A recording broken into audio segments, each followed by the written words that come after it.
দর্শক, ঐকমত্য কমিশনের সহসভাপতি আলী রিয়াজ কথা বলছেন, আমরা সরাসরি সেখানে চলে যাচ্ছি।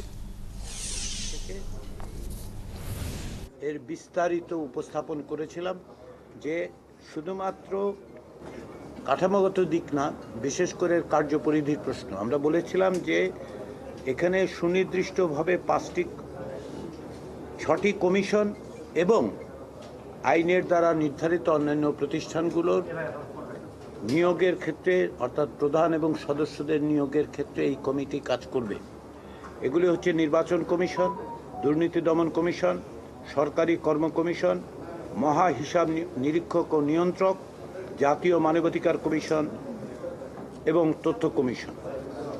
জাতীয় ঐকমত্য কমিশন মনে করে যে এই কমিশনগুলো অত্যন্ত গুরুত্বপূর্ণ এবং এগুলো দেশে একটি জবাবদিহিমূলক রাষ্ট্র প্রতিষ্ঠার ক্ষেত্রে অত্যন্ত গুরুত্বপূর্ণ ভূমিকা পালন করে। সেই বিবেচনায় এই কমিশনের কথা বলা হয়েছিল।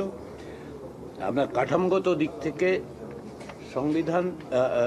এই কমিটি যখন সংসদ বহাল থাকবে তখন কিভাবে পরিচালিত হবে সেটা আমরা বলেছিলাম।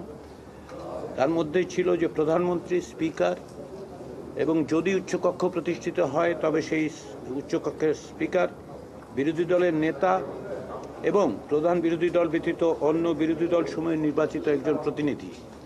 এনসিসিতে আমাদের প্রস্তাব ছিল রাষ্ট্রপতি এবং প্রধান বিচারপতির অন্তর্ভুক্তি। সেটা যেহেতু রাজনৈতিক দলগুলোর অধিকাংশের কাছে গ্রহণযোগ্য মনে হয়নি, সেজন্য জাতীয় ঐকমত্য কমিশন সেখান থেকে সরে এসে আমরা প্রস্তাব দিয়েছিলাম যে রাষ্ট্রপতির একজন প্রতিনিধি, সেটাও আমরা সুনির্দিষ্ট করেছি। আমরা বলেছি যে সংসদের সদস্য নির্বাচিত হবার যোগ্যতা সম্পন্ন কোনো ব্যক্তি, প্রজাতন্ত্রের কর্মে নিযুক্ত নহেন এমন ব্যক্তি এবং মনোনয়নের পূর্বে 10 বছর কোনো রাজনৈতিক দলের বা উহার অঙ্গ সংগঠনের সদস্য নহেন এমন কোনো ব্যক্তি একজন প্রতিনিধি হিসেবে রাষ্ট্রপতি পাঠাতে পারবেন।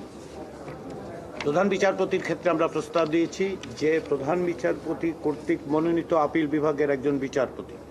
কাঠামোগত দিক থেকে এটাই আমরা প্রস্তাব করেছি এবং আমরা বলেছিলাম যে নিম্নকক্ষের স্পিকার এতে সভাপতিত্ব করবেন। এগুলো নিয়ে আলোচনা হয়েছে।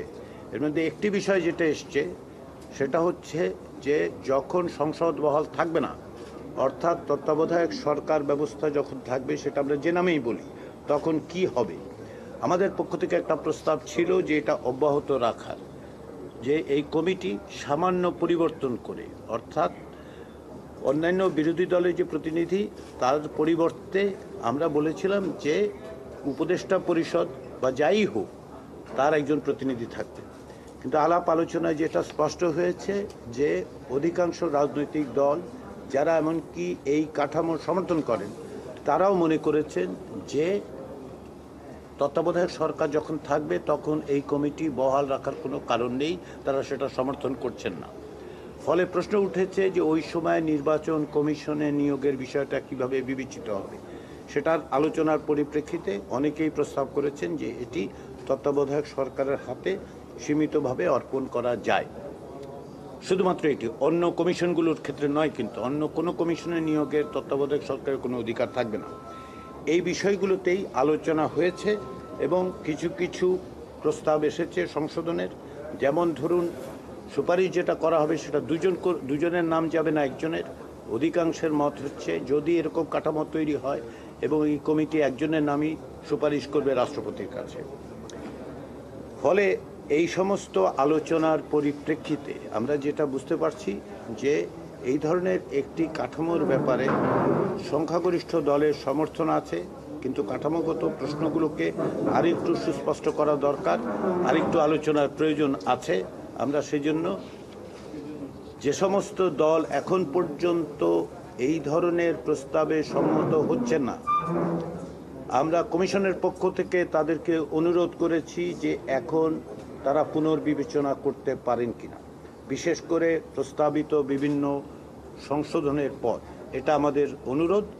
বিভিন্ন রাজনৈতিক দল তারাও অনুরোধ করেছেন, যারা এটি সমর্থন করেন, যারা এটি সমর্থন করছেন না তাদেরকে অনুরোধ করেছেন যে আপনারা পুনর্বিবেচনা করতে পারেন কিনা। আমরা আশা করছি যে যে সমস্ত দল এই ধরনের কমিটি নিয়োগের ক্ষেত্রে এখন পর্যন্ত একমত হতে পারছেন না, তারা এগুলি পুনর্বিবেচনা করবেন এবং আগামীতে আমরা আলোচনার মধ্যে দিয়ে একটি নিষ্পত্তিতে আসতে পারব।